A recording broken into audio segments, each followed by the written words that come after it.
Yeah, I wanted to. First, I want to talk about the undercard.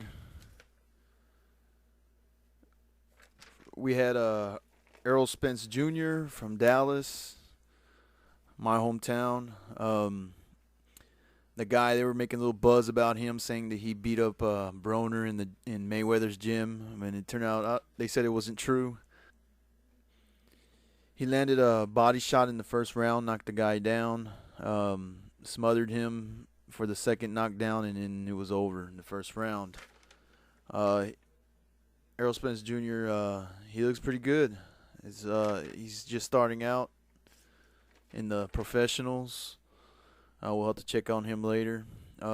We had Jamal Charo from Houston, my other hometown, brother of Jamel Charo, also from well, yeah, of course they're both from Houston.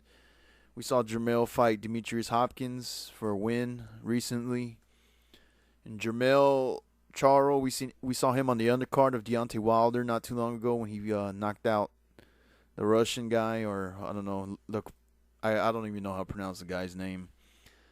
Um, he got a second round KO in that fight. I had mentioned him in my post fight video on that. He looked amazing in that fight. Tonight he fought Torre, Rogelio De La Torre. De La Torre already had 3 losses, but I'm guessing they must have been decent fighters because he's actually a pretty good fighter himself. Both from Houston. Del Torre's from Houston too. Um, Charo had a significant size advantage in this fight. No doubt this was a warm up fight, trying to get him ready for maybe a title fight later on down the road. Um, Torre was actually making him miss, slipping punches, landing punches. I saw him land 2 good punches. I mean, he's not a hard hitter, but he did land 2 good hard punches on Charo. But it's not because he hits hard. It's basically he caught Charo coming in twice, and with the force of his punch plus Charo coming in, he landed 2 good hard ones. But it looked like it just pissed Charo off. Jamal started going off on him after each time when he got those 2 hard hits, and those were in the mid rounds.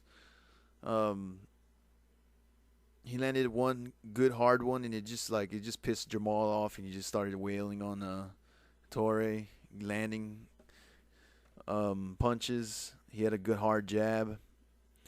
Um,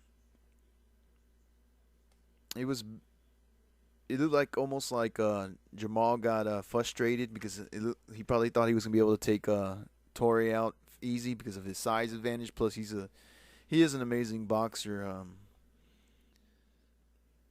And Torre seemed to be taking some really hard shots. It ended in a KO in the 7th round. It was kind of a delayed reaction. Jamal landed a punch, and it took a little bit, couple seconds, and then all of a sudden you just saw Torre. All of a sudden he just lost his balance, and you could tell he was going down. It was like a delayed knockout. He fell, and the ref stopped it. It was a good thing. I don't think he could have continued. He was in the 7th round. There was only one more round left. Uh, you know, you could see that Jamal was breaking him down. If they were the same size, it probably would have been a closer fight. But they need to build Jamal up. He is a good fighter though. I see him winning a title later down the road. Then we had Julian Williams versus Hugo fighting at Oxnard. It ended in no contest. It was a headbutt, but Hugo, the cut looked like it was on the side of his eye. He was complaining he couldn't see, but I think he just quit. In my opinion, I don't know. I wasn't there. I mean, I'm not him, but it looked like he quit to me. Badu Jack versus Marco Antonio Parabon. That was a good fight. Parabon got cut too. Uh, Badu Jack, he didn't look so good against Ennis in his last fight, but he won. Uh, Marco Antonio Parabon looked good against Bika in his last fight. but he lost. Uh, this one ended in a draw. It was a great fight. And in the main event, we had Julio Diaz versus Shawn Porter. Um, I've seen Porter before. He's kind of like a boxer brawler. They were trading a lot of punches in this fight. Obviously, the power advantage went to Porter. He had the harder punches. The only problem I see with him is that he was diving in head first, or I don't want to say head first, but head forward. Um, he really tries to dig in with his punches. If he was fighting someone who had a little bit more power, he probably could get knocked out. I mean, the way he comes in with his head coming forward, it looks kind of dangerous. I mean, at times he looks like Mike Tyson, and then at other times it looks dangerous because he's coming in with his head first. And Julio Diaz did catch him a couple times when he was coming in head first with some hooks. Um, Porter won the fight by decision. I don't know. It looked like after about the sixth round, you could tell that Porter just didn't have any respect for Diaz's punching power.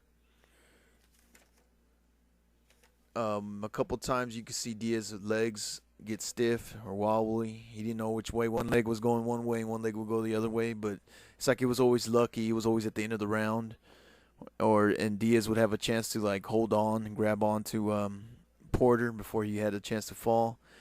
At times, Porter looks like like he's a boxer. He circles the ring a little bit. He waits to catch. He does pop shots, waits to try to catch Diaz coming in, and then at other times he was trying to be a brawler. Perhaps he's a brawler with people he knows he can handle their punches, and he just comes forward, kind of like Mike Tyson. But I don't know. If you fight someone with I don't know. If you fight someone with more power, there's a good chance he could get knocked out doing that.